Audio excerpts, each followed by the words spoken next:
Subject আর predicate. একটা সেন্টেন্সে subject আর প্রেডিকেটটাকে আমরা কিভাবে আইডেন্টিফাই করব?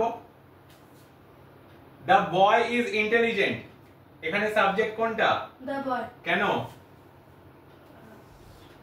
সাবজেক্ট হচ্ছে এমন একটা জিনিস যার ব্যাপারে আমরা কিছু বলি বা যে সেন্টেন্সে অ্যাকশনটা করে, অর্থাৎ কোনো অ্যাক্টিভিটি করে। তাহলে এখানে কার ব্যাপারে আমরা বলছি? The boy. দ্য বয়ের ব্যাপারে বলছি। তাহলে এটা হচ্ছে সাবজেক্ট, আর বাকি যে পার্টটা থাকবে সেটা হয়ে যাবে কি? প্রেডিকেট। দে আর কোয়ারেলিং, এই সেন্টেন্সে সাবজেক্ট কোনটা? They subject. কেন? কারণ তার ব্যাপারে এখানে বলা হচ্ছে। কারা কোয়ারেলিং করছে? দে কোয়ারেলিং করছে। তাহলে পেয়ে গেলাম সাবজেক্ট, বাকি অংশটা যেটা পড়ে রইলো সেটা হয়ে গেল প্রেডিকেট। এগিয়ে আয়, লজ্জা পাওয়ার কিছু নেই। কাম হিয়ার, কাম হিয়ারটা কি? ইউ। মানে এখানে কোন সেন্টেন্সে ইউ নেই, ইউ সাবজেক্ট মানে কি? ইম্পারেটিভ রুলে ইউ আছে। বাহ, ভালোই তো জানিস। তার মানে ইম্পারেটিভ সেন্টেন্স, অর্থাৎ ইম্পারেটিভ সেন্টেন্স কোনগুলো? যেগুলো ভার্ব দিয়ে শুরু হয়। দেখো একদম কাম মানে ডাইরেক্ট ভার্ব দিয়ে সেন্টেন্সটা শুরু হচ্ছে, সেখানে আমাদের সাবজেক্টটা হচ্ছে ইউ। ইউটা কোথায়? ইউটা লেখা থাকবে না, ইউটা ইমপ্লাইড হবে। দেখো রুলটা, important rule. In imperative sentences the subject you is implied not stated.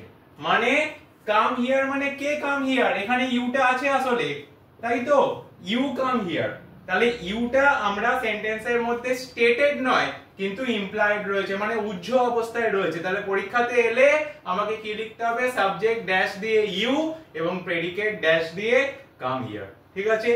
Next sentence, please do the job. এটা কি ধরনের সেন্টেন্স? ইম্পারেটিভ। এটাও ইম্পারেটিভ সেন্টেন্স। তাহলে এটাতেও সাবজেক্ট কি হবে?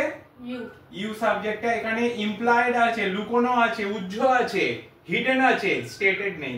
তাহলে পরীক্ষার সময় ইউ সাবজেক্ট লিখে বাকি পুরোটা হয়ে যাবে প্রেডিকেট। এখানেও বাকি পুরো কাম হিয়ার পুরোটা হচ্ছে প্রেডিকেট, ইউটা সাবজেক্ট। ঠিক আছে?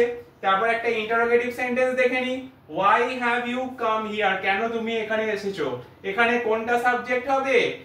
ইউ। ইউ সাবজেক্ট হবে, কারণ এখানে অ্যাকশন কে করছে? ইউ অ্যাকশন করছে। কি অ্যাকশন করছে? এসেছে। অ্যাকশন করছে মানে কি? কোন একটা অ্যাকশন কাজ করছে, তাহলে ইউ হচ্ছে সাবজেক্ট যে কাজটা করছে। বাকি এই পার্টটা প্রেডিকেট, এই পার্টটা প্রেডিকেট। তার মানে কি বুঝলাম? প্রেডিকেট যে সব সময় টানা একসাথে থাকবে তা নয়, সেন্টেন্সে আলাদা আলাদা অংশেও প্রেডিকেট থাকতে পারে, তাই তো?